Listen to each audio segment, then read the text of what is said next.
Сайн мэцхан өрх мөндөд үзэгчтэй Монгол улсын шинэ засгийн газар байгуулагдаад яг 30 хоногийн хугацаа өнгөрч байна. Иргэд бизнес эрхлэгчдтэй эд жид амлахгүй төрийн хүн суртлаас чөлөөлж, эрхчлөөтэй ажиллаж, хийж бүтээх боломжийг бүрдүүлэхийн төлөө ажиллана хэмээн ерөнхий сайд учрал мэдгдсэн. Иргэдтэй хүргэж буй энэ мессеж бол Монгол улсын 35 дахь ерөнхий сайд учрал болон түүний танхимын гол үзэл санаа, үйл ажиллагааны тулгуур багна гэж хэлж болох юм а. Иргэд бизнес эрхлэгчид төрийн албан хаагчдаа тайван амгалан байлгацгаая хэмээн тунхагласан засгийн газар иргэдийг чирэгдүүлдэг элдв чөдөр тушааг халж эрх чөлөөний дөрвөн зам чөлөөлтийн бодлогоо хэрэгжүүлэн ажиллаж байна. Эрүүл мэндийн салбарын ажилтаа албан хаагчид багш нарын цалин 50% нэмэгдэж нэг цалинтай болж байна. 5 дугаар сарын 1-ээс эхлэн шийдвэрлэлээ. Битүүмжсэн дансуур чөлөөлж байна. Өнөөдрөөс цуцалж байна. Төрийн албан хаагч нарыг тайлангаас энэ тогтоолоор чөлөөлж байна. За батлаа. Баярлалаа. Тэгэхээр зөвшөөрөл нэртэй энэ хориглолтоос иргэдэд чөлөөлж байна. Ерөнхий сайд учрал засгийн газрын тамга 3 дугаар сарын 31-ний өдөр гардан авлаа. Засгийн газрын эхний хуралдаан 4 дугаар сарын 6-нд болж татварын өрийн улмаас хаагдсан 12153 татвар төлөгчийн арилжааны банкн дэх дансыг 1 сарын хугацаатай нээж чөлөөлсөн нь алх цогсон анхны шийдвэр байлаа. Иргэдэд итгэж энэ сарын хугацаанд татвараа төлөөрөө, нийгмийн даатгалаа төлөөрөө боломж олгож гинэ гэсэн. Тэгээ ийм одоо шийдвэр гаргая. Хувийн хвшлийнхэн энэ хугацаанд үйл ажиллагаагаа сэргээх, татвар төлбөрөө барагдуулах, цалин хөлсөө олгох боломж бүрдэв. Үр дүнд нь 4 дугаар сарын 26-ны өдрийн байдлаар 1840 гаруй татвар төлөгч 47.8 тэрбум төгрөгийн татварын өр төлбөрөө барагдуулжээ.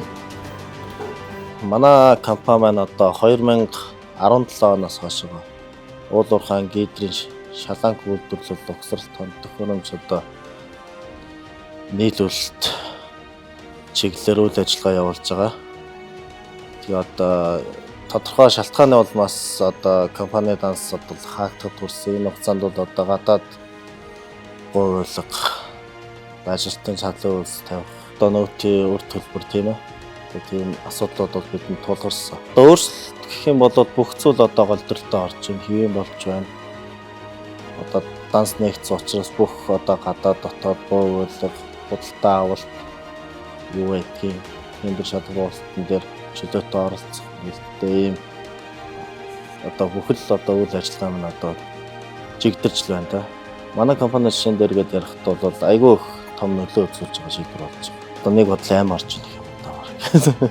Тийм л болж штеп. Манайх зочид буудлын чиглэлээр үйл ажиллагаа явуулдаг болохоор үлрэлийн чанартайгаар үйл ажиллагаа маань сэргийдэг, дундаа сэргээд өвдөө жоохон тааруулаад тэгээд яг тэр сезоны маань үеэр данс хаагдчихсан байна. Хамаг үйл ажиллагаа маань зогсон байдалд ороод өмнөөс зээлнээс зээлний хооронд бараа материалаа аваад ажлынхаа цалинг арай гэж тавиад ингээд сая данс хаалгасан хугацаанд байж илаа. Тэр чин ажилчинтай бид нар чин бас тэгээд нөгөө дээлийнхаа цалин өгч чадахгүй юм гэдэг зүйлдээ жоохон хэцүү л байлаа. Тэгээд татварынхаа байцаагч нартай яриад графика гаргаад графикийн дагуу одоо ингээд татвараа төлөөд явнаа. Яг энэ хугацаанд маань өдөө олсон сайхан шийдвэр болсон. Татвар данс нээлээ гэхдээ бид нар бас өөртөө маш их баярлалаа. Хувийн хвшлийнхэнд үе давдаг тоглоом шиг хатуухан сорилтууд тулгардаг. Энэ бол хяналт шалгалтууд. Нэг байгууллагыг жилдээ 30 гаруй удаа очиж хянаж шалгасан тохиолдолд сүүлийн 2 жилийн түүхээс тотон харагдаж байна. Энэ онд 1700 гаруй улсын байцаагч ажиллаж 100 гаруй хууль, 8100 гаруй дүрм журам стандартын хэрэгжилтэд хяналт тавьж иржээ. Тэгвэл энэ онд 9376 иргэн аж ахуйн нэгж байгууллага дээр төлөвлөгөөд хяналт шалгалт хийхээр байсныг засгийн газраас инхүү цуцаллаа. Хийж бүтээж буй иргэн аж ахуйн нэгж хяналт шалгалтын дарамтаас инхүү чөлөөллөө. Төр засаг маань ийм сайхан шийдвэр гаргасан нь одоо ингээд хоол хүнстэй одоо гаргаж байгаа ийм бүтээгдэхүүн дээрээ илүү их чанар дээрээ анхаарья гэж бодож байна. Бизнес эрхлэгчдийн хувьд болохоор маш их баяртай шийдвэр байна гэж харж байна. Хизээ ийм шалгалт ороод ирчих хөл, хизээ ийм хяналтын газраас ороод ирчих хөл гэж ингээд айхгүйгээр юмас тавьж байна. Би бол зөв л гэж бодож шít. Үйлчлэгээний байгууллагууд иргэдэд ойр байдаг. Тэгээ нэг жижигхэн бизнес эрхэлж байгаа тийм л хүмүүс байгаа. Тэгэхээр тэд нар бол заавал нэг айхтар стандарт хэрэгжүүлэх гээл хамгийн гол нь нөгөө үйлчлүүлж байгаа хүмүүс ихээр сэтгэлд нь хүрсэн үйлчлэгийг өгч ивэл тэгэл тэр жижигхэн бизнес бол цаашаа тогтвортой үйл ажиллагаа явуулах боломжтой болно. Тэдний дэж өвшөөж ивэл тэгэл хүний амьдрал ч гэсэн жоох ихтэй юм болоо. Иргэн баян бол улс баян гэдэг юм чинь бүр 1920-од оны үед тэр Данзан гэдэг хүн чи хэлж ийсэн гэдэг шүү дээ. Тэрнээс л гажаад яваад байгаа болохоос биш ганц үний юм тэрл байлгүй. Дэлхийн хөгжингүй улс орнууд бизнес эрхлэгчдэд дэмжих бодлогыг тууштай хэрэгжүүлж иржээ. Жишээлбэл Герман улс аливаа хүн бизнес эрхлэхийн өмнө урьдчилсан зөвшөөрөл шаарддаггүй тогтолцоотой 150 гаруй жил болж байна. Ийм жишээ Англи, Сингапур, Индонез зэрэг орондож бий. Билээхэн сайн жишээ байгаа тул Монгол улсын засгийн газар 146 бизнесийг зөвшөөрлөөс чөлөөллөө. Дугуй засвар, өсчин, ойдол, кофе шоп, фитнес гэд 146 бизнес эрхлэхийг хүсвэл WWC e-business цэгийн системд гар утснаас мэдэгдээд шууд ажиллаа эхлэх боломж бүрдлээ. Dragons Gate гэдэг газар байна. За энэ байгууллага маань өсөлтөө 14 цаг 55 минутанд үүсгээд 14 цаг 57 минутад илгээсэн байна гэсэн. Тэгээд одоо үүнээс цааш үйл ажиллагаа явуулж байна гэсэн. Урд нь хүсэлт болгоныг тус тусад нь явуулдаг байсан бол одоо тухайн нэг байршил дээр олон төрлийн үйл ажиллагаа явуулж болохоор бид нэг зохицон хийсэн байна. За ингээд хүсэлтээ шинээр үүсгэхгүйгээд ингээ үүсгэсний дараа яах вэ гэхээр тухайн аж ахуйн нэгжийн маань хуулийн этгээдийн бүртгэл, татвар төлөгчийн бүртгэл, огны гэрээ зэрэг мэдээллүүд нь цаашд хийгдэхээр байх хийгдээд одоо эндээс тухайн иргэн маань яах вэ гэхээр шинээр авах гэдэг төвчлүүдэд дарж байгаа. За энд ганцхан л материал оруулна. Тэр нь юу вэ гэхээр орчны 50 метрийн зураг. Орчны 50 метрийн зураг өмнө нь ч авдаг байсан. Одоо ч гэсэндээ одоо энэ хуулиараа бид орчны 50 метрийн зургийг оруулаад файлаа хавсаргаад баталгаажуулж байна. Баталгаажуулах үйлдэл хийснийхаа дараа би одоо энд хүсэлтээ тайлбараа бичээд за тэгээд өмнө нь авч исэн болвол ямар нэгэн байдлаар файлаа хавсгах болно. Авж байгааг бол энэ чигээр нь ингээд хүсэлтээ илгээчихнэ. Ингээ хүсэлт илгээгдснээр тухайн иргэн аж ахуйн нэгж маань шууд үйл ажиллагаа явуулах боломжтой болж байна.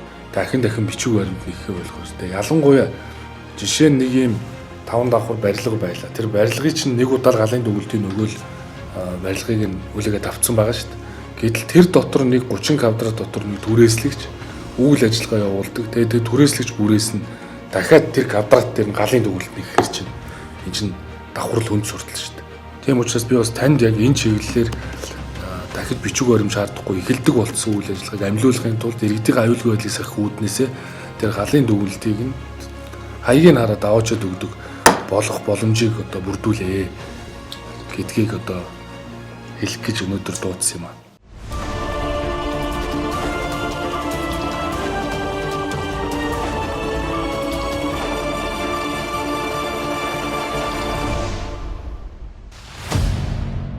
Засгийн газар төрийн албан хаагчдыг 20-оос 30 төрлийн тайлангаас чөлөөллөө. Тухайлбал бодлогын 4 төрлийн баримт бичгийг жилд 7 удаа тайлагнадаг байсныг 2 болгон цөөлөв. Засгийн газар once only зарчмын дагуу ижил агуулга бүхий тайланг жилд 1 л удаа тайлагнах зарчмаар ажиллаж байна. Тэгэхээр төрийн албан хаагч нарыг тайлангаас энэ тогтоолоор чөлөөлж гин сайд нар дээрээсээ эхэлж манлайлна. Мөн ажлын цагийн менежментийг уян хатан зохион байгуулах, төрийн албан хаагчдыг амралтын өдөр буюу бямб нэм гарагт ажилуулахгүй бах. Ажлын 5 өдрийн 1 өдөр сахимаар буюу зайнаас ажиллах шийдвэр гаргалаа. Заавал хүүхдтэй гэж ялгах шаардлага бол байхгүй. За ингээд төрийн албан хаагчдыг хагас бүтэн санд ажилуулахгүй. Тэгээ ер нь одоо чиглэлээ. Одоо боллоо. За батлаа. Баярлалаа. Төрийн албан хаагч чинь болохоор ингээд ер нь л барыг цагтад таарна гэж бас байхгүй. Хихэн нэлээх ажилтай ачаал ихтэй 7:30 гээд таарна. Ирээд хоол хийн гэж байхгүй. Нэг бэлэн бууз банш аваад ингээд юм ицсэн болоод гэртээ ирээл хүүхдүүдтэйгээ нэг юм ярилцаж чадахгүй. Гэрээсээ зайнаасаа ингээд зайнаас ажиллаад үтсэн чинь те одоо замд одоо ирэх очихдоо нийтдээ ерөөс зарцуулж байгаа ингээд те цаг ингээд өөртөө зарцуулаад гэр бүлдээ зарцуулах цаг ингээд гарчиж байгаа байхгүй.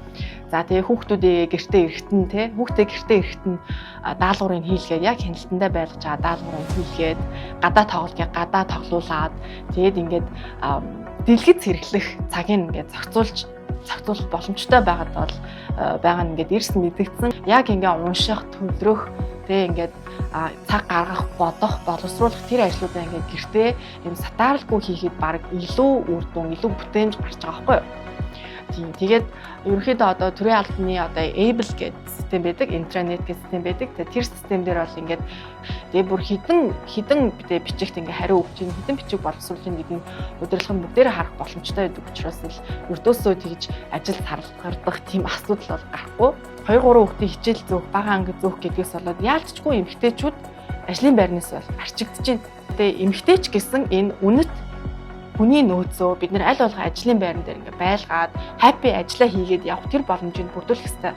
За тэгээ энэ боломжийг бүрдүүлэхэд энэ зайнаас ажиллаж тэ энэ хүмүүсийг зайнаас ажиллах боломж олгож байгаад нь бол би төр бол энэ дээр яалтчгүй манлайлж ийн гэж бол харж байна.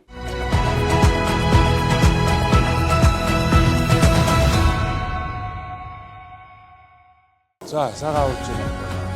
Ажлын эхийг нугуулж ачааны хүндийг үүрдэг эрүүл мэндийн салбарынхны төлөөлөл болох Баянгол дүүргийн эрүүл мэндийн төвийнхэнтэй ерөнхий сайд уулзлаа. Эмч эмнэлгийн ажилтнуудын цалинг энэ онд үе шаттайгаар 75% хүртэл нэмэгдүүлэх шийдвэр хэрэгжээд явж байна. Гэвч эрүүл мэндийн салбарынхан өөрсдөө ч ойлгоход төвөгтэй шинэ хуучин гэсэн хоёр цалингийн бодолттой болчихсон. Цалин нь нэмэгдсэн ч юм шиг, үгүй ч юм шиг ойлгомжгүй болсныг хэлсэн. Тэгэхээр засгийн газрын өмнөх тогтолцоол дээр бүх нэмэгдлүүдийг буюу нэмэгдээгүй цалингаас бодоод илүү цагийг бол нэмэгдсэнгээс бодож байна. Тэгэхээр яг ингээд гар дээр ирж байгаа хүмүүсийн цалингийг бодоод үзэхээр яг 30% бол нэмэгдэхгүй байна. Энэ нэг дунджаар нэг 20-оос 25 орчим хувь нэмэгдэж байгаа. Яагаад гэвэл нөгөө суудхлуудаа нөгөө шинэ цалингийнхаа төвшнөөс бодож аваад байгаа учраас яг гэж нэмэгдэж байна. Тэгэхээр яг энийг л одоо нэг системтэй болгоод нэг үндсэн цалинтай болгох жижиг бидний энэ асуудал шийдэгдэнэ гэж бодож байгаа. Салбарынхан асуудлаа ерөнхий сайдад ийхүү тавьж үүнээс 2 хоногийн дараа засгийн газрын хуралдаанаар эрүүл мэндийн салбарыг цалингийн ойлгомжгүй байдлаас чөлөөллөө. 5 дугаар сарын 1-ний өдрөөс эхлэн эрүүл мэндийн салбарынхан бүх төрлийн нэмэгдлээ нэмэгдсэн цалингаас тооцоож гар дээр авах шийдвэр гарлаа. Эрүүл мэндийн салбарын ажилтаа албан хаагчид, эмчнэр, сувилагч нар 5 дугаар сарын 1-ээс эхлэн нэг цалинтай болж байна. Хагалгааны нэгдсэн тасагт дээр ажилладаг 7 мэсцлийн тасагтай жилд 12-аас 12 мянгаас 13 мянган хагалгаа ордог. Энэ дээр бүх хагалгаандаа бид нар гар бие оролцдог учраас ар гэртээ бараг л цаг зав гаргаж чадахгүй ихэнх цагаа ажил дээр өнгөрөөдөг учраас цалин гол нь бидний ар талыг хангаж идэг учраас цалингаа нэмүүлж байгаадаа айгүйх баяртай байгаа. Ерөнхийдөө бидний цалины 500-аас 600% орчим бол нэмэгдэнэ. Өнөөдөр эмнэлгийн ажилтны хувьд бол бид нэр тодорхой хэмжээр банкны зээл, төрөл бүрийн хэрэглээний зээлүүдтэй байдаг. Тэгэхээр зэрэг бид нар тодорхой хэмжээний зээлээ төлөөд бидний гар дээр бас нэг амьдрал ахуйд хэрэгтэй мөнгө төрүүлэх юм байна гэж талхаж хэлж зарцсан. Эмч гэдэг бол байнга суралцаж байхгүй болохгүй мэрэгжил. Тийм учраас мэрэгжил дэвшлүүлэх, за мөн гадаад хэлний мэдлэгээ дэвшлүүлэх, гадны улс орн руу одоо хурал цуглаанд явах гэдэг ч юм уу тиймэрхүү зүйлүүд их чухал байдаг бидний хувьд. Тийм учраас мэдээж санхүүгийн хувьд одоо баг зэрэг дарамт ирдэг. Тэгээ тэр болгоны шийдэх нэг одоо боломж болж байгаа. Цалингийн нэмэгдэл нь болохоор залуучууд бидний нийгмийн баталгаа болон ирээдүйн ипотекийн зээл эзлэх асуудлыг шийдэхэд өндөр хувь нэмэр оруулж байгаа гэж харж байгаа. Тэгэхээр нийтдээ бол 39 мянган одоо эмч сувилагч нар байгаа Монгол улсад. Үүний цалингийн нэг шаталтаа болохын тулд одоо 150 тэрбум төгрөг шаардлагатай. Тодорхой хэмжээний цогц зарах хэмжээ аваад тэг үүний үр дүнд нь бол яг 150 тэрбум төгрөг хэмнэгдээд энэ хэмнэсэн мөнгөөрөө эмч сувилагч нарын цалинг одоо нэг шаталтаа болгоно гэсэн тийм зохицуулт хийнэ. За сайн байцгаана уу? Сайн байна уу? Боловсролын салбарынхан ч ялгаагүй шинэ хуучин гэсэн хоёр төрлийн цалинтай явж ирсэн байна. Чингэлтэй дүүргийн 39 дугаар сургуулиар жишээ татахад 100 гаруй багштай залуу багш нарын цалин 35% хүртэл нэмэгдсэн бол олон жил ажилласан багш нарын 15-аас 28% нэмэгдэжээ. Өнгөрсөн оны сүүлээр багш нарын цалин 50% нэмэхээр болсон. Гэтэл бодит амьдрал дээр олон жил ажилласан багшийн цалин бүр хасагдсан жишээж байна. Цалин маань болохоор 226 мянга болсон боловч бидний ганцхан одоо нийслэлийн хэмжээнд авдаг нэмэгдлүүдийн ганцхан анги далтмал яг тэр нэмэгдлээс үндсэн цалингаас авдж байгаа. Бусад одоо нөгөө нэмэгдэл болон нэмэгдэл хөлс маань сая 484-өөс бодогдож байгаа. Хувьсах зардлаа яг таны хэлдгээр бодиттой болгомоор. Ерөнхий сайдад уламжилсан энэ салбарын асуудлууд бүрэн шийдэгдэж, багш ажилтнуудыг цалингийн ойлгомжгүй байдлаас чөлөөллөө. Багш нарын цалингийн 50% нэмэгдэл хоосон үг байхаан болж амьдрал дээр ийхүү хэрэгжиж эхэллээ. Мөн нэг хүүхдэд ноогдох хувьсах зардлын тоог хэмжээгч нэмэгдүүлэхээр шийдвэрлсэн юм. 5 дугаар сарын 1-ээс эхлэн багш нарын цалин 50% нэмэгдэж нэмэгдэл дээр нэмэгдлээ тооцоолж нэг цалинтай болохоор шийдвэрлэлээ. За ингээд ямар ч байсан 3 сар үргэлжилсэн цалингийн хэрүүл цэг тавилаа. Засгийн газрын шийдвэрийн үр дүнд нийгмийн даатгалын шимтгэлийн өртөө 1510 байгууллагад ажиллаж буй 44.6 мянган багш ажилтнанд учирсан санхүү нийгмийн эрсдэл арилж байна. Боловсролын салбарынхан өндөр насны тэтгэвэр тогтоолгох, хүүхэд асрах чөлөө хүсэх, эрүүл мэнд банкны үйлчилгээ авах, виз мэдүүлэхэд учирсан гогт дээгнээс чөлөөлөгдлөө. Энэ олон жил ажиллаад одоо багш нь одоо энэ жил ингээд тэтгэвэр тогтоолох гэж байгаа. Одоо тэтгэвэр тогтоолоход бас нэг сүүлийн жилүүдийн тийм ээ аль өндөр авж байгаа жилүүдийг тооцоход бас нэг өндөр авж байгаа сарууд маань бас тодорхой хэмжээгээр бол нэмэгдэж бас тооцогдно. Бидний одоо нэмэгдлүүд яг энэ одоо нэмэгдсэн цалингаасаа бодогдох гэж байгаа нь багш бидний амьдрал, нийгмийн баталгаа болж байгаа. Яг өмнө жилийн 25 оны 4 сартай харьцуулахад бол яг 900 мянган төгрөгөөр 950 орчим мянган төгрөөр нэмэгдэж байгаа. Тэгээ энэ нь ингээд эргээд харахад одоо залуу багш бидний хувьд амьдрал ахуйд бас тодорхой хэмжээнд хувь нэмэртэй дэмтэй байгаамаа. Бидний гар дээр авч байгаа цалин яг харахгүй 50% бол нэмэгдэнэ. Сургууль багшилж байгаа эрэгтэй багш нарын ер нь эзлэх хувь эмэгтэй багш нартайгаа харьцуулаад үзэхэд бол нэлээд бага. Төр засаг ялангуяа зүгээр миний бодлоор эрэгтэй багш нар дээр бүр илүү анхаарах хэрэгтэй.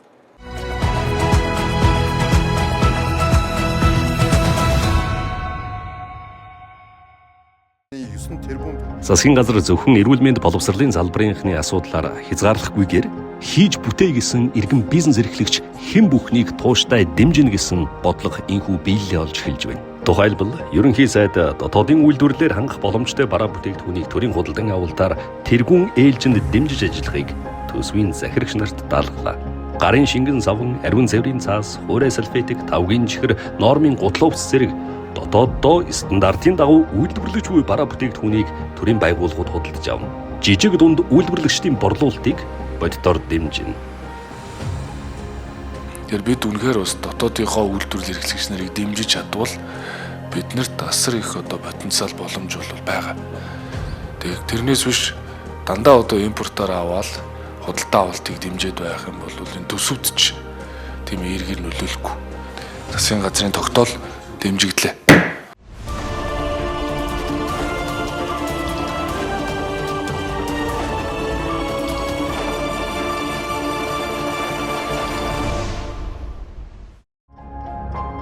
Эрх чөлөөний 4 зам 4 чөлөөлөлтийн бодлогыг засгийн газар хэрэгжүүлэн ажиллаж байна.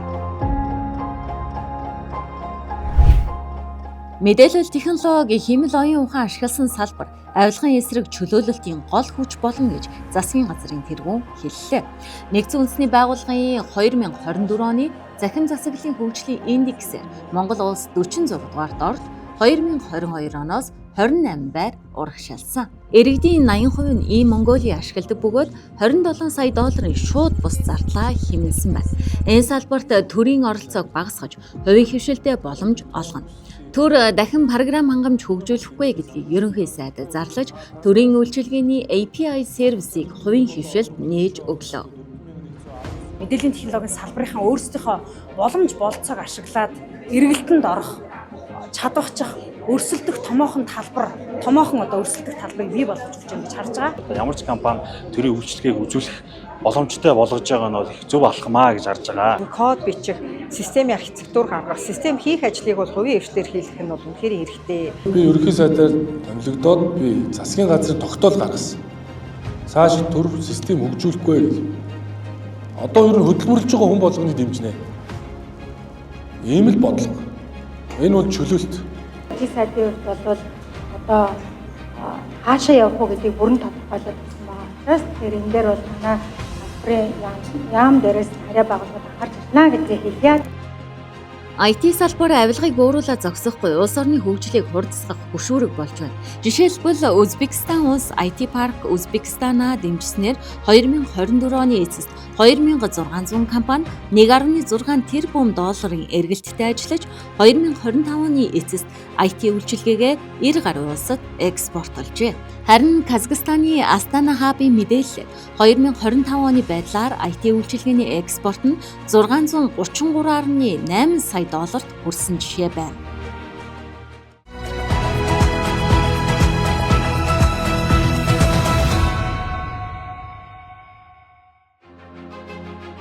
Туулын хурдны зам төслийн асуудлаар иргэд улс төрийн намууд эрдэмтэн судлаачид ерөнхий сайдад удаадараа шаардлага хургууллаа.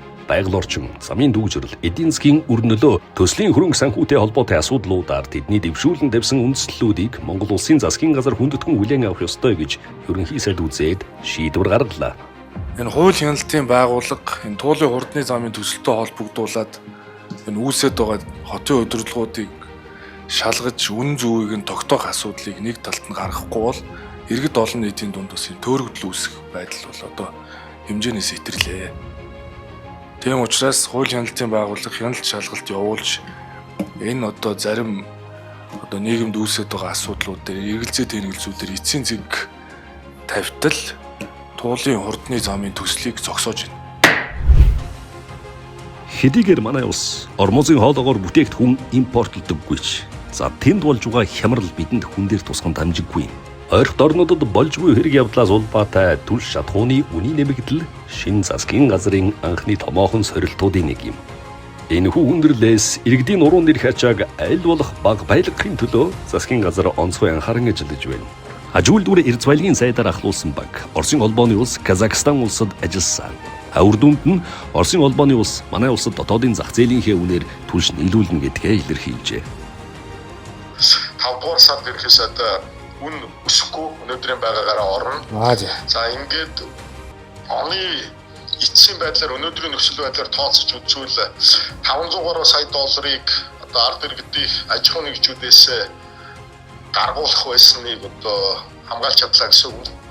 Одоо бид харьцангуй маш хямд үнээр авч ийн гэсэн үг. За цаашаа хэрвээ үн буувал дахиад одоо энэ үн цаашаа буух гэсэн үг. 1.8 их найт төгрөгийг одоо алдах байсан ажил одоо асуудлыг бол бас нэг талд нь шийдэж тэгээ иргэддээ бол мэдээж дуулгахад бол энэ шатхууны үн бол одооны үнээс бол өсөхгүй гэсэн үг. Тэгэхээр энэ бол маш сайн мэдээ.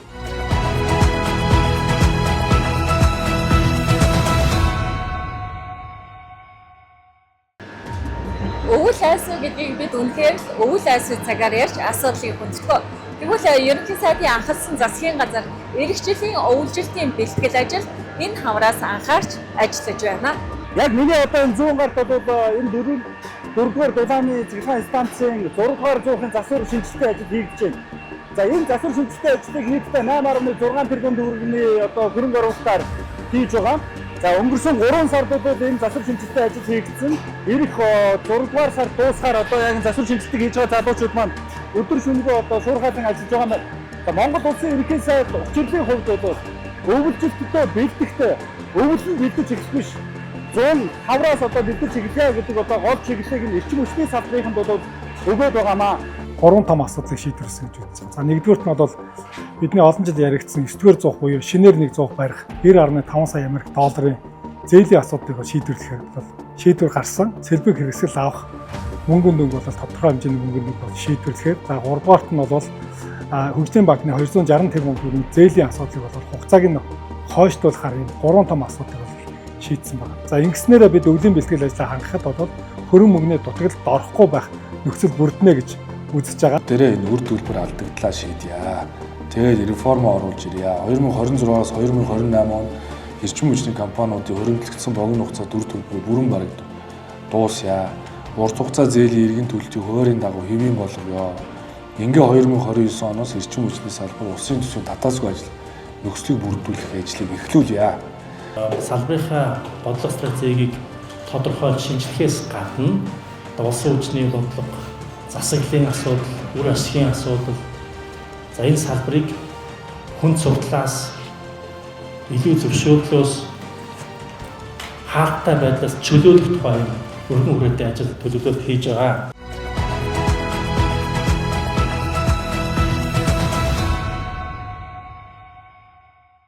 Монгол Улсын засгийн газар ийхүү 1 сарын хугацаанд иргэдийн ах амьдрал, бизнес эрхлэгчдийн үйл ажиллагаанд сайнаар нөлөөлөх олон шийдвэр гаргаж, элдв чөдөр тушаанаас чөлөөллөө. Мэдээж энэ бүх ажлуудын цаана Монгол Улсын дипломат харилцаа, нийгэм эдийн засгийн салбаруудын өдөр тутмын үйл ажиллагааг засгийн газар хэвэн үргэлжлүүлж байна. Шадар сайдын эрхлэх асуудлын хүрээнд хэд хэдэн хуулийн төсөл дээр ажиллаж байна. Тухайлбал стандартчил техникийн зохицуулалт, тохирлын үнэлгээний хэмжлэлийн тухай хуулийн шинжилэл, бүсчилсэн хөгжлийн удирдлага зохион байгуулалтын тухай хуульд нэмэлт өөрчлөлт оруулах тухай хуулийн төслүүд дээр ажиллаж байна. Мөн гадаад улсуудад эх орноо төлөөлөн суухаар томилогдсон элчин сайд нарыг хүлээн авч уулзсан юм. Тэгэхээр татвар төлөгчдийн мөнгийг өөрсдөө эргээд үр ашигтаа зарцуулах ийм л либерал бодлого барьж байгаа. Шалтгаан тоочхоос илүүтэй шийдлийг тодорхойлоод хурдан шуурхай ажиллах ийм зарчим барьж байгаа. Иргэдийн өмчин эрхийг хамгаалсан шийдвэрийг засгийн газар гаргалаа. Тодорхойлбол Эрдэнэс 5толгой компанийн хувьцаа эзэмшиж байгаа нас барсан 132,203 иргэний хувьцаа өвлүүлэхтэй холбоотой тогтоолыг засгийн газар баталлаа. Иргэдэд чирэгдэлгүй энэ асуудлыг шийдвэрлэх энэ дэмжлэг үзүүлэлтүүднээс 2026 оны 6 сарын 1-ний өдрөөс энэхүү тогтоолыг бас дагаж мөрдөх энэ хугацааг бол тавьж өгч шийдвэрлсэн байгаа. Эдгээр иргэдийн хувьцаа 100 гаруй сая хувьцаа үүнд хамаарах хуваарлагдах 66.4 тэрбум төгрөгийн ийм ногдол ашигууд хуримтлал бол байгаа. Засгийн газар иргэд үл хөдлөх хөрөнгө борлуулсны 2% татварыг зогсоож, мөн жилийн борлуулалтын орлого нь 400 саяын босох даваагүй аж ахуйн нэгжийг нөөтөөс чөлөөлөх, иргэн аж ахуйн нэгжийг бизнес эрхлэхэд таатай татварын орчин бүрдүүлэх чиглэлд онцгой анхаарч холбогдох хуулийн төслийг улсын хуралд өргөн мэдүүлэхээр тогтлоо. Анхаарлаа хандуулсан үзэгч та бүхэнд баярлалаа. Дараа сард дахин уулзаж засгийн газрын хэрэгжүүлэх буй бодлого, үйл ажиллагааны талаар дахин ярилццгаая. Эрхэм үзэгчдээ баярлалаа, баяртай.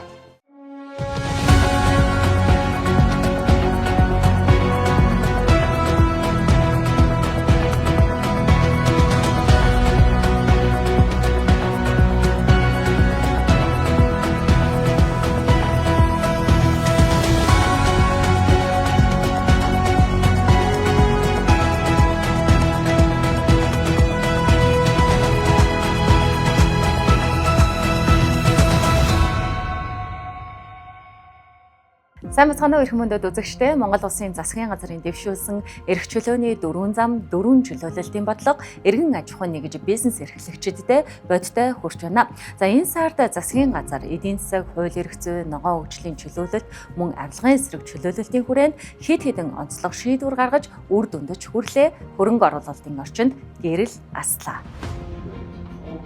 Ерөнхий сайд том төслийг гацаагч биш, харин хуулийн дагуу хөдөлгөж урагшлуулна гэдгийг олон нийтэд хэдэнтэй мэдэгдэж бизнес эрхлэгч хөрөнгө оруулагчдад бодлогоо танилцуулсан. Засгийн газар ЗЭС алтны нөөцөөрөө дэлхийд дээгүүрт эрэмлэгдэх оюу толгой ордын хилцээрт эхний амжилтаа гаргаж, менежментийн төлбөрийг 2 дахин багасгах нь төлбөрийн давхарлыг арилгах тохиролцоонд хүрч чадлаа. Энэ бол 2.2 тэрбум долларын төлбөрийн зардал буурах сайн мэдээ. Мөн энэ бол Монгол Улсын хүртэг өгөөж 1.5 тэрбум доллараар өссөн нэмэгдэх сайн мэдээ. Ногдол ашиг наашруулах, зардлыг бууруулах талаар авсан арга хэмжээ маш чухал. За оюу толгой ордол Монгол Улсын хувьд одоо өнгөрсөн 20 жилийн хугацаанд хэрэгжсэн хамгийн том гадаад хөрөнгө оруулалт. Одоо ч гэсэн эдийн засгт маш чухал хувь нэмэр болж байна. Нөгөө боловсон хүчний бэлтгэж чадсны давуу тал гарч байна. Тэр тусмаа төрийн албанд бид нөгөө маш сайн боловсон хүчний анги залгамж шалаатай бэлтгэх маш чухал. Тэр нь бол яг туршлагч чинь гэж харагдаж байна л да энэ. Жоо нааштай бол баяр хүргийн мөргийгээл нөгөө ерөнхий сайдчинд тэгэхээр дагаад баярлаад хэлсэн учирлаа тий. Би баярлж байна тий. Газар доорх баялаг гэдэг ард өмнө нээлээ баялаг юм чинь. Бахархалтай байна тий. Хийх гэж одоо ярьсан юм одоо хийж чадсан билээ. Тэгэхээр энэ бол орооцод гарсан зөв шийдвэр. Засгийн газар томоохон төслүүдийг цаг хугацаанд нь ашиглалтанд оруулахад анхаарч ажиллаж байгаагийн нэг жишээ бол газрын тос боловсруулах үйлдвэр юм. Энэ бүтээн байгуулалтыг үргэлжлүүлэх, гадаад зээлийн ашиглалт үр ашгийг нэмэгдүүлэх тухай хуулийн төслийг яаралтай хэлцүүлэхээр улсын хурлд өргөн мэдүүлж батлууллаа. Үүний үр дүнд баруун бүсийн эрчим хүчний хэрэглээг бүрэн хангах Эрдэнэ өргөний усан цахилгаан станцын төсөл газрын тосны хэрэглээний 55 орчим хувийг хангах үйлдвэрийн ажил гацаанаас чөлөөлөгдлөө. Зарцуулагдах хэмжээ нь одоо жилийн одоо их бага хэмжээтэй ийм одоо хуралтай байсан. Нэг жилд одоо 10 нэр төрлийн ажил хийх хэмжээний мөнгө гаргах хэрэгтэй байсан бол одоо 100 нэр төрлийн ажил гаргах хэрэгтэй болж байна л гэсэн үг. Ерөнхий сайд бүгд найрамдах энэтхэх улсаас Монгол улс руу онц бөгөөд бүрэн эрхтэлчин сайд Атул Малхарыг Гутсорбыг хүлээн авч уулзах үеэрч үүнийг нотолж төслийг төлөвлөсөн хугацаанд буюу 2028 онд ашиглалтанд оруулахад онцгой ач холбогдол өгч байгаагаа илэрхийлсэн. Үйлдвэр байгуулах ажил эрчимтэй үргэлжилж байна. 5 дугаар сарын 25-нд үйлдвэрийн үндсэн технологийн байгууламж болох атмосферийн нэрэлгийн байгууламжийн цамхгуудыг үйлдвэрийн талбайд тээвэрлэн авчирсан. Нэрэлгийн цамхаг нь 60 орчим метр өндөр, 3.2 метрийн диаметртэй 245 тонн жинтэй байгууламж юм. Өнөөдөр бол онцгой үйл явдал тохиолж байна. За учир нь бид үйлдвэрийн талбайд атмосферийн нэрэлгийн буюу хамгийн үндсэн технологийн цамхгаа бол татан авлаа. Үйлдвэрт боловсруулагдах бүх түүхийд бас энэ нэрлийн цамхагт орж нэрэгдэн дараагийн шатны боловсруулах байгууламжуудад ордог. Байгалийн үүс нөөцтэй үнцэн бүртэг ашиг нэмж боловсруулах үйлдвэрүүдийн үүдийг зоригтойгоор нээнэ гэдгээ ерөнхий сайд бизнес эрхлэгчид хөрөнгө оруулагчтай уулзах үеэрээ зарласан. Ган зэс боловсруулах цогцлбор нүүрс пиролизм үйлдвэр зэрэг томоохон төслүүд хэрэгжив. За тухайлбал Сүхбаатар аймгийн Эрдэнэ цагаан суманд хөнгөн цагааны аж үйлдвэрийн парк байгуулах бэлтгэл ажил эхэлсэн бөгөөд оюу толгойгоос том хэмжээтэй тус төслийн газрыг улсын тусгай хэрэгцээнд авна. Хөрөнгө оруулагчтай хийж байгаа хилцээ идэвхтэй үргэлжилж байна. 15 мянган хүний шинэ ажлын байр, 63 мянган шууд бус ажлын байр бий болгохоор засгийн газар инхүү ажиллаж байна. Бүтээн байгуулалтууд төр хувийн хөвшлийн түншлэл, гадаадын хөрөнгө оруулалт харилцан итгэлцэл дээр үндэслэх бөгөөд төсөвт нэмэлт ачаалал үүсэхгүй. За засгийн энэ ажлуудаа ингээд тунхаглалчлаа. Одоо залгаа их чухлаа. Залгаа гэдэг нь энэ танхимууд, аж ахуй нэгжүүд бидэрт юу чөдөр тушаа болж байгааг сайн мэдж байгаа улсууд өөрсдөө араас нь залгаагаа хурдан игээд хамтдаа энэ чөлөөлөх ажилд оролцох юм бол бид нар эдийн засгийн эрх чөлөөг бол мэдэрнэ. Төгс үйлдэлт нийцсэн гэж хэлж болохоор юм мэдээллийг бол сая хийлээ. Юу хийх ёстой вэ гэдэг тэр алхмуудыг хэрэгжүүлж хэлсэн байна. Тийм учраас энэ бас илүү хүрдэнтэй байж чадах болов уу гэж бодож байна. Ямарсан бусад одоо улс төрийн бүлэг одоо хүчнүүд нь ингээд ажлын хийлгээд өнөөдөр ярьсан зүйлүүдийнхээс үр дүн гаргаасаа гэж хүсэж байна. Төр засгийн үйл ажиллагаа доктортой байх л өөрөө гадны хөрөнгө оруулагчдыг татах үндсэн их усүр байдаг. Байгалийн баялагын өрөөгөөж ард иргэдэд илүү их очих чиглэлд үр дүн гарч эхэллээ. Ерөнхий сайд стратегийн ач холбогдол бүхий ашигт малтмлын орд эзэмшигчдтэй уулзсан. Засгийн газар стратегийн ач холбогдол бүхий ашигт малтмлын орд түүний үүсмэл ордын төрийн эзэмшлийн хувь хэмжээг тогтоож, үндэсний баялагын санд хуваарлж, газрын хэвлийн баялагын өрөөгөөжийн дийлэнхийг ард түмэнд хүртээх зорилгоор хуулийн төсөл боловсруулж, улсын хурлд нэн яралтай гормоор өргөн мэдүүлэхээр цогцсон юм. Тэгэхээр энэ шийдэл бол зөв шийдэл байна гэж харагдаж байгаа. Яг тэгвэл хин нэгнийг ялгарлахгүй нийтлэг үйлчлэх зарчим. 55 орд газрыг одоо уулуурхаан яамд ингээд ревиз хийх юм бол ашигт ажиллагаа гэдэг нь ердөөсөө олон янз явж байгаа. Тэгэхээр хэдэн яг 60% хүрэх юм бэ гэдэг дээр бас дүгнэлт анализ хийх нь бол зөв байх. Эсвэл ерөнхий сайд ингээд хурдтай тэгээ 2 дугаар цагтаар ингээд ялгуулахгүй гэд энэ ажиллаж байгаа энэ арга барил бол их одоо таалагдж байгаа гэдгийг хэлмээр байна. Тэгээ бусад орнууд дээр нийгмээ өгөөж гэж тооцдог. Тэрэн дээр бол жишээл ажлын байр гэдэг ч юм уу нэг тиймэрхүү юм байх уугүй юу гэсэн асуулт байгаа. Засгийн газар стратегийн 16 орд газраас 8 орд газарт төрийн эзэмшлийн хувь хэмжээг тогтоосон. Үлдсэн 8 орд газарт хувь хэмжээг тогтоох хэлцээр эхлээд байгаа юм. Мөн засгийн газар төрийн өмчт компаниудын засаглалыг сайжруулж, цаашид зөвхөн ашигтай төрийн өмчт компаниудыг ажилуулах бодлого барьж байна. Энэ хүрээнд Эрдэнэс Монголын харьяа 10 компанийг татан буулгалаа. 260 давхарцсан орон тоогд танаж 67.3 тэрбум төгрөг хэмнэлээ. Өнөөдрийн засгийн газрын хурлаас Эрдэнэс Монгол компанийг үндсэн хууль заасан чиглэлээр бүрэн үйл ажиллагаагаа төвлөрүүлж, хөрөнгийн удирдлага, гадаад дотоодоос хөрөнгө оруулалт татах, IPO гаргах энэ чиглэл рүүгээ одоо өөрчлөлт зохион байгуулах гэсэн юм шийдвэр гаргаж байгаа. Төрийн өмчт компаниуд өндөр шилэн барилгад өндөр түрээс төлдөг байдлыг зогсооё гэж. Чингис хаан үндэсний баялагын сан нь Эрдэнэс Монгол нийтлэлтэйгээр нэгтгэгдэж, Чингис хаан үндэсний баялагын сан корпорац болон илүү далаацтайгаар гадаадын хөрөнгө оруулалтыг Монголын стратегийн ач холбогдолтой төсөл хөтөлбөрүүдэд оруулж ирэх иргэдэд хэрхэн бодит үн цэнийг нь хүртээх юм бэ гэдэг чиглэлээр хамтарч ажиллах болсноо маш баяртай байна.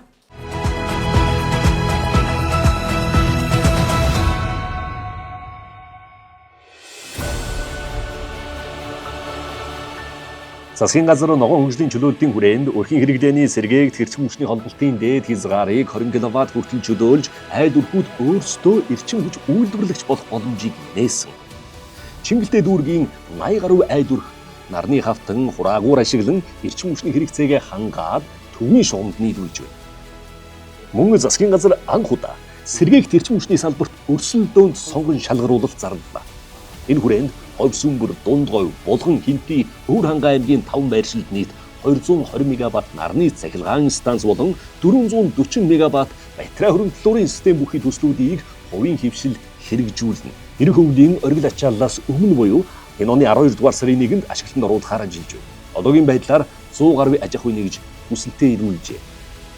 За 6 сарын 15-нд бүртгэлээ дуусгасны дараа бид 3 хоногийн дараа жинхэнэ үн хаялцах аукционоо бол эрчим хүчний яамн дээр бол зохион байгуулна. Энэ бол одоо нээлттэй лайв хэлбэрээр ингээд нээлттэй ил тод хэлбэрээр зохион байгуулна. Саяных яг календарьсан төлөвлөгөөний хугацаанд ил тод хурдан жуурхаа зохион байгуулж, энэ 7 сарын 1-ээс өмнө гэрээ байгуулж ирэхгүй бол тэр амжихгүй шүү дээ.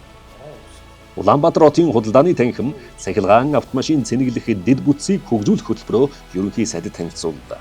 2 жилийн хугацаанд Улаанбаатар хот болон орон нутагт 500 орчим цахилгаан машин цэнэглэх ногоон өртөө барих тооцоолол гаргажээ. COP17 хурлаас өмнө цэнэглэх 40 станцыг нийслэлд байгуулна. Энэ хөтөлбөрийн хүрээнд энэ жил Улаанбаатарт 80, орон нутагт 30 байршилд цахилгаан машин цэнэглэх станц зориулахаар төлөвлөсөн байна. Энэ ажлыг хувийн хвшлийнхэн гүйцэтгэв. Засгийн газар хувийн хвшлээ бүх талаар дэмжиж ажиллана. Энэ 5 жилээр ингээд 50,000 машин гэж тооцоод үзэхээр бидний хувьд л ойролцоогоор 450 орчим сая долларын ийм хэмнэлтийг Монголын эдийн засагт бий бол ямар нэгэн одоо саад тэг байхгүйгээр маш амар хэлбэр байдлаар хурдан асуудал шийдэх байдлаар зохицуултуудыг хийж өгье. Хвшлүүд хамгийн их хүн холигддог төвлөрсөн газруудаар энэ 80 байршилтэй фаст чарж тавья. Үүнийг сангийн яам тэр татврын 1% хөнгөлөлтөөр санхүүжүүлэх шийдвэрлэе. Хувийнхаа ийм сонирхол илэрхийлж байхад бид дэмжиж явна. Засгийн газар, Монгол банк, банк санхүүгийн салбар хамтдаа ногоон зээл, ногоон санхүүжилтэд ногоон гэрэл асааж байгааг ерөнхий сайд тус салбарынхантай уулзахдаа мэдэгдсэн. Өнөөдрийн байдлаар ногоон зээл нийт зээлийн багцын 5.7%-ийг бүрдүүлж байна. Энэ үзүүлэлтийг 2030 он гэхэд 10% хүргэх зорилттой ажиллаж байна.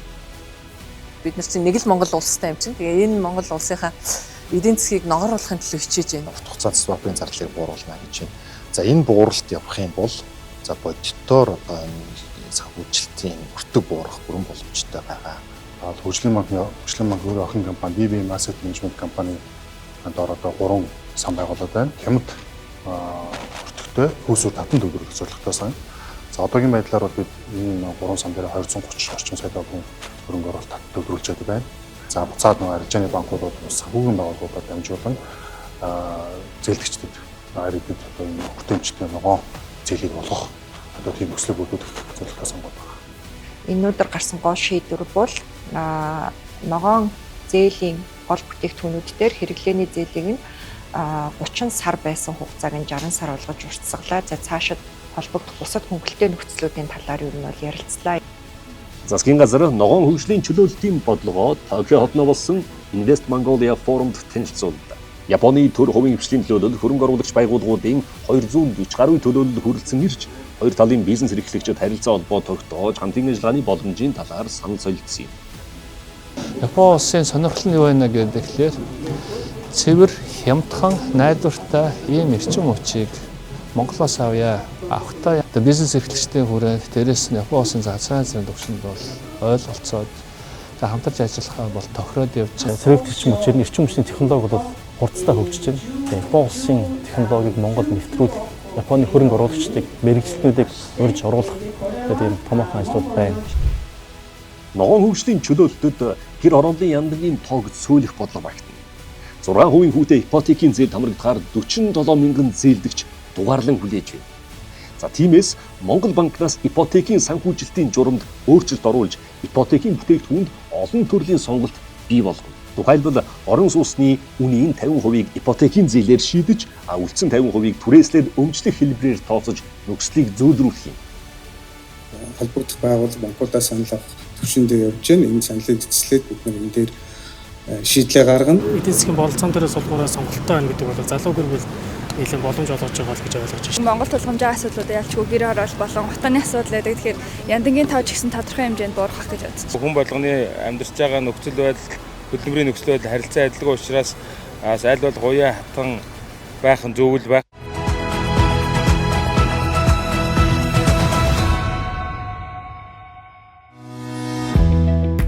Эдийн засагт хувийн хвшлийн оролцоо өндөр байх нь шинэ нөө аав нэвтрүүлэх, өрсөлдөөнийг нэмэгдүүлэхэд түлхэж болох давуу талтай. Тиймээс засгийн газар хувийн хвшил тулгуурлан боловсролын салбарыг шинэ шатанд гаргах чөлөөлтийг эхлүүллээ. Энэ хүрээнд Монгол Улсын шилдэг татвар төлөгч үндэсний тэргүүлэгч компаниудын удирдлагууд нийт 33 политехникийн коллежтэй хамтран ажиллах санамж бичигт гарын үсэг зурлаа.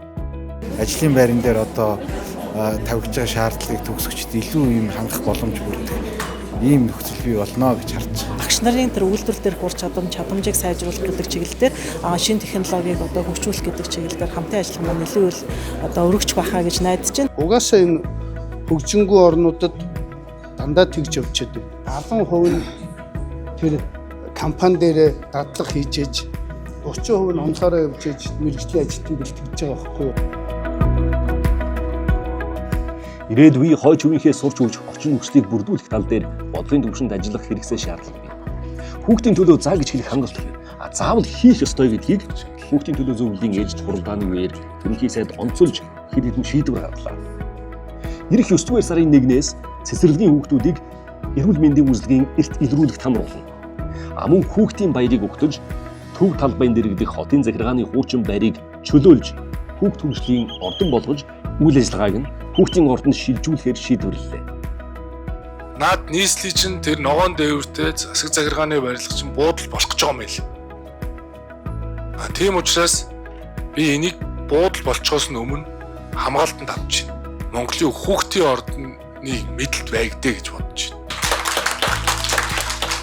Юутаач энийг аваад хүүхд төгслийн ордон гэж хаяг самбарыг бичээд хэдүүлээ энэ 7 тэрбумын тавиад бодог шунгатаад болно.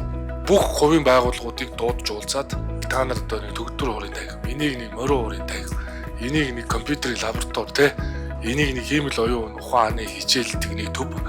Хувийн компаниуд бүгд нэг тагимд өгчүүлээд өгч нөө. Захиргаа байсан газрыг хүүхдийн хөгжлийн ордон болгож зарж байгаа явдал маш их талархалтай байна. Энэ одоо тэр томчуудын гарт орсон зүйлүүдийг эхнээс нь одоо бас багч гисэн нэг ч гэсэн салгаж өгч байгаа явдал маш их хэрэгтэй байна. Том ангитай болмоор байна. Тэгээ нөгөө олол болохоор нөгөө хүүхдүүдийнхээ уур амьсгалаар амар бөхчин байна. Засгийн газрын шийдвэр гарсан байгаа. Мэдээж одоо 4000 гаруй хүүхэд суралцж байгаа. Тэгэхээр бидний энэ тоог дахиад нэмээд хүүхдүүдэд бас хөгжлийн үйлчилгээ, сургалтын үйлчилгээг хөгжих тэр орчин нөхцөл цаг хугацаагаар мэдээж бүрэн одоо хангах боломжтой байгаа. Буудал болвол нэг хүний харьяатай болно гэсэн үг шүү дээ. Тэгээ хүүхд төгслийн төв болчвол улсынхаа төлөө залуучууд руугаа чиглэсэн юм тийм ашигтай юм болох хаа. Хүүхдүүд мал юм байж байвал болох байлгүй те. Хүүхдийн төлөө байгуулга байсан хамаагүй зөв гэж бодсон шүү дээ. Хүүхдийн гэсэн бүх юмыг төрийгэж аваад банкудгаа, санкуудгаа, дэлгүүрүүдгээ вааруулгаа хийсэн баг. Тийм ингээд энэ хүүхдийн төлөө юм хэрэгтэй. Хүүхдийн ордон бол зөв. Засгийн газар Монгол хүүхдүүдийг мэдлэг ур чадварын хоцрогдлоос чөлөөлөх бодлогын хүрээнд нэг суралцагч нэг компьютер, нэг анги, нэг ухаалаг самбар гэх санаачлагыг эхлүүллээ. Энэ оны 9 дугаар сарын 1-ээс 2028 он хүртэл 3 үе шаттайгаар нийт 300 мянган компьютер, 15 мянган ухаалаг самбарыг бүх сургуульд нийлүүлнэ. За энэ ажил бол тэгээ төсвийн хөрөнгөөр хийгдэхгүй. Төсвөөс нэг ч төгрөг гарахгүй. За ингээд ямар хэлбэрээр энэ санхүүжилтийг хийх гэж байна вэ гэхээр та бүхэн бүгдээрээ мэдж байгаа хөгжлийн банк гэж Монгол улсад байдаг. За хөгжлийн банкны дор байгаа одоо санхүүгийн лизинг компани гэж байгаа. Тэгээ санхүүгийн лизинг компани одоо энэ тоног хөрөмжүүдийг бодолтой авалт хийгээд Google компанитай гэрээ байгуулж бодолтой авалтыг хийгээд за тэгээд одоо манайх бол 3-5 жилийн хугацаанд одоо санхүүгийн түрээс хэлбэрээр одоо энэ төлбөрүүдийг төлнө.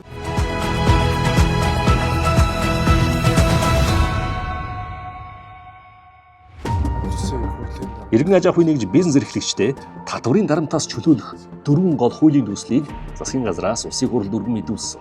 Эдгээр хуулийн нэмэлт өөрчлөлт нь хөдөлмөрлөж хийж бүтээж байгаа хэн бүхнийг хөнгөлөлт, чөлөөлөлтөөр дэмжих бодлогын өөрчлөлт гэж хэлж болно. Жишээлбэл иргэн та сарын 2,792 мянган төгрөгийн цалин авдаг бол 792 мянган төгрөгөөс хувийн орлогын албан татварыг 100% чөлөөлвөл ингэснээр жилийн эцэст 950 мянган төгрөгийг гар дээрээ буцааж авах тооцоолол гарч байна. Энэ нь хөдөлмөр эрхэлж цалин авч байгаа бүх хүнд хамаарна. Мөн иргэн өөрийн өмжилсөн орон сууцаа худлан борлуулсан тохиолдолд үл хөдлөх эд хөрөнгө борлуулсны 2% албан татвараас чөлөөлүүлэхээр хуулийн тусгасан. Улсын хэмжээнд 190 мянган орчим аж ахуйн нэгж татвар төлдөг.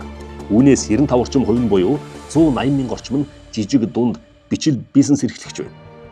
Эдгээр аж ахуйн нэгжийн борлуулалтын орлого нь жилийн 1.5 тэрбум бол 1% татвар төлдөг байсныг нэмэгдүүлж 2.5 тэрбум хүртэлх орлоготой компаниуд 1% татвар төлдөг болохоор хуулийн төсөлд тусгаад байна. Мөн нөөц төлөгчийн босгыг 50 саяас 400 сая болгоно. Үүний үр дүнд 23500 орчим нөөц төлөгч бизнесээ тэлэх орон зай үүсэж байгаа. Эдгээр одоо татврын нэмэлт өөрчлөлтүүд батгсан тохиолдолд нийтдээ 2.2 их 80 төгрөгийн одоо татврын орлого маань иргэд аж ахуйн нэгжтэй нэмэгдэх нэ. За хуулийн өөрчлөлтийн гол зорилго нь ерөөсөө бага дунд орлоготой өрхүүдийн орлогыг хамгаалах, за аж ахуйн нэгжүүдийн ашигт ажиллагааг одоо илүү ашгийг одоо нэмэгдүүлэх, хамгаалах гэсэн ийм чиглэлээр бол одоо хуулийн гол өөрчлөлтүүд хийсэн байгаа.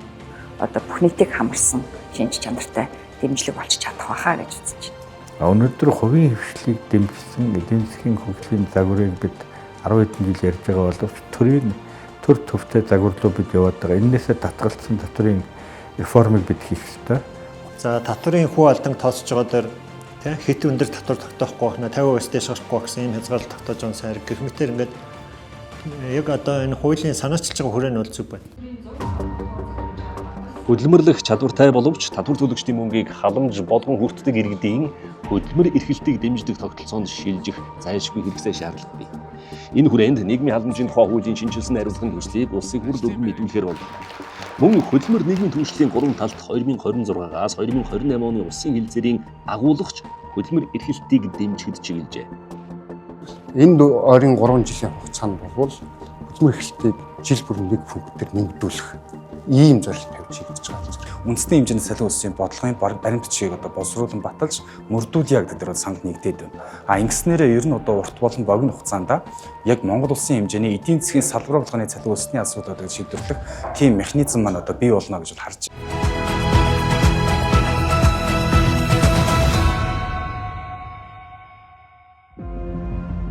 Хүнсний тухай хуулийн дагуу аймгийн нийслэлийн засаг дарга нутаг дэвсгэрийнхээ хэмжээнд стратегийн хүнсний удирдлын нөөц бүрдүүлэх ёстой. Өнгөрсөн жил нийслэл 8000 тонн мах нөөцлөж байсан. Харин энэ жил 5000 тонн мах нөөцлөжээ. Нөөцийн мах хаврын таржих цагт иргэдэд олдохгүйд хүрч зарахгүй нэрхэнд хүч чонхор захаас хагас килограммаар мах авч байгааг ахмадууд учирлж байсан юм.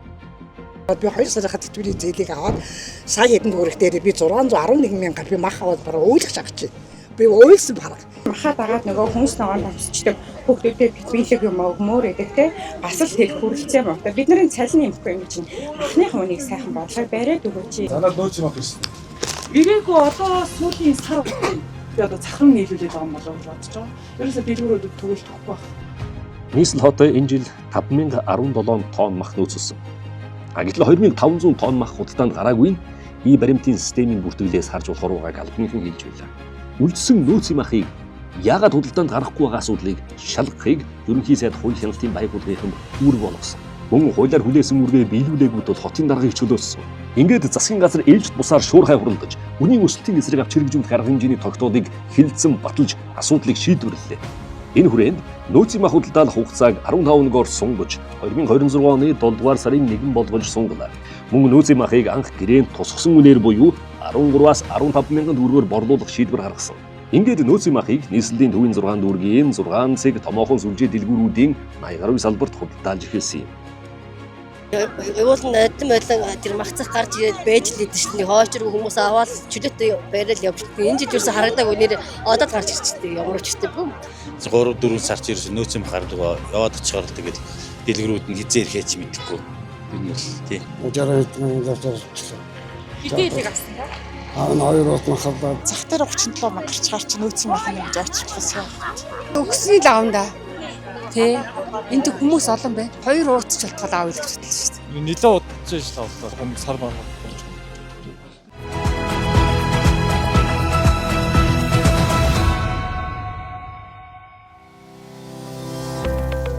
Стратегийн хүнсний нөөц хангамжийг бүрдүүлэхэд засгийн газар онцгой анхаарч байна. Ерөнхий сайд газар тариалангийн бүс нутаг болох Сэлэнг, Дархан, Уул, Булган аймагт ажиллаж, тариаланчид, малчид иргэдтэй уулзаж санд хүслийг нь сонссон.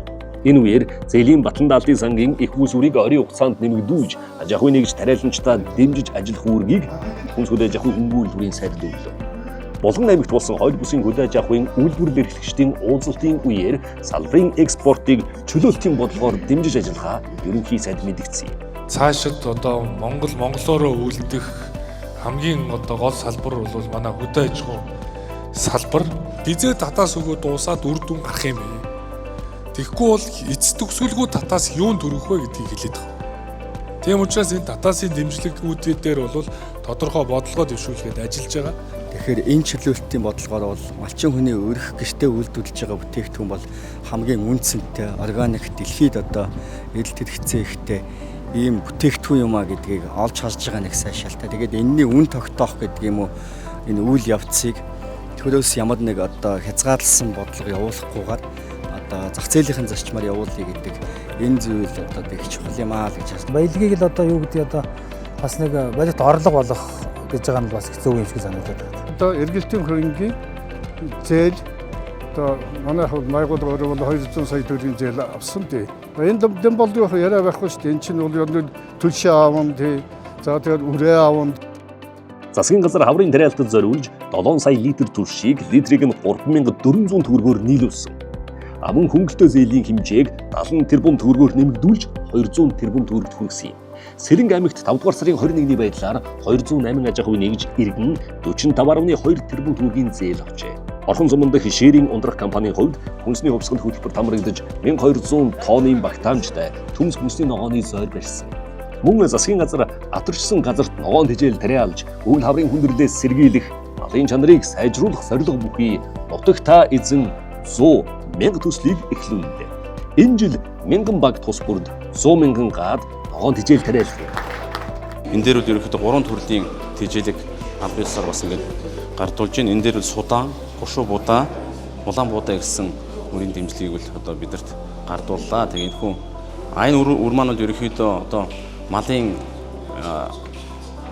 идэж тэжээл таваардаг чанартай ерөнхийдөө агууламж өндөртэй юм хөрүүд байгаа. Манайх бол атарсан газраа бэлчээрийнхаа газрыг атарсан газрыг одоо юу англилд шилжүүлсэн гэсэн үг. Одоо ингээд 100 гагаад талбай дээрээ одоо энэ хүү 100 мянга гэсэн энэ нутагтай эзэн байя гэсэн төслийг хэрэгжүүлэх болоод одоо манай малчид бол оролцоход бэлэнгийн сууцгаад одоо бэлэн хүлээж байгаа. Хичээрийн дааз хөрөлцөө, Батар өдрийн бүс нутаг тийм ээ. Ургамлын төрөл зүйл гэдэг маш олон юм дээр төвтөлтэй болсон байгаа үе. Энэ бол мэдээ олж яг цаг үе олсон ажиллаа гэж үзэж байна. Бидний энэ санаачлаад хэрэгжүүлж байгаа энэ төсөл бол зөвхөн юу гэдгийг албан тасалгааны дотор боловсруулагдсан зүйл биш. Энэ бол Монголын одоо мал аж ахуйн дундаа одоо хөдөөний суманд ингээд эхнээсээ хэрэгжээд үр дүн гарч байгаа ийм зүйл. Тэгээд энэ ингээд амжилттай хэрэгжихийн хэрээр малчид энэ одоо төсөл дээр ингэж бүгдээрээ нэгдэж, нягтарч хамтдаа хамтын хөтөлбөрийн үр шимийг үзэж байгаа энэ одоо ололттой талыг л мал аж ахуйн салбар руу өшөө түгэн дэлгэрүүлэх ийм ажлыг хийж байна.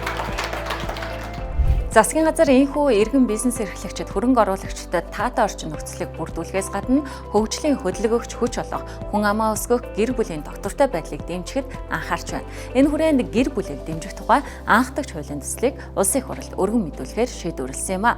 Монгол Улсын засгийн газрын дэвшүүлсэн эрх чөлөөний 4 зам, 4 чөлөөлөлтийн бодлогын хүрээнд гарсан онцлог шийдвэрүүдээс үзэгч та бүхэндээ танилцууллаа. Дараагийн нэвтрүүлгээр иргэн олзээ анхаарлаа хандуулсанд баярлалаа.